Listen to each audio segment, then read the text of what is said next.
நம்ம சுற்றி இருக்கிறவங்க நம்முடைய விருப்பத்துக்கு மாறாக ஏதாவது சொன்னாலோ செஞ்சாலோ நமக்கும் அவங்களுக்கும் இடையில இருக்கிற உறவுல விரிசல் விழ ஆரம்பிச்சிருது.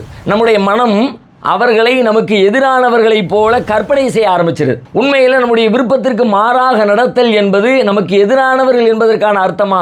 இல்லவே இல்லை. அதுதான் உலகத்துடைய யதார்த்தம். விருப்பங்கள் மாறுபட்டிருக்கிற காரணத்தினாலதான் உலகம் இன்றைக்கு நாம பார்க்கிற அளவிற்கு மிக அழகாக இருக்கிறது. இந்த கோணத்தில் யோசிச்சு பாருங்களேன்.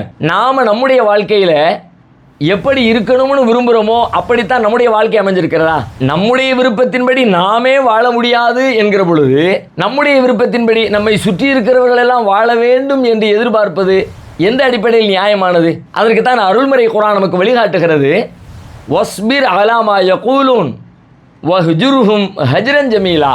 அவர்கள் சொல்வதை நீங்கள் சகித்துக் கொள்ளுங்கள், அழகான முறையில் அதை புறக்கணித்து விடுங்கள். உங்களுடைய விருப்பம் மாறுபட்டிருந்தாலும் அதை ஏற்பதை தவிர வேறு எந்த வழியும் நமக்கு இல்லை என்று அல்லாஹ் நமக்கு வழிகாட்டுகிறான்.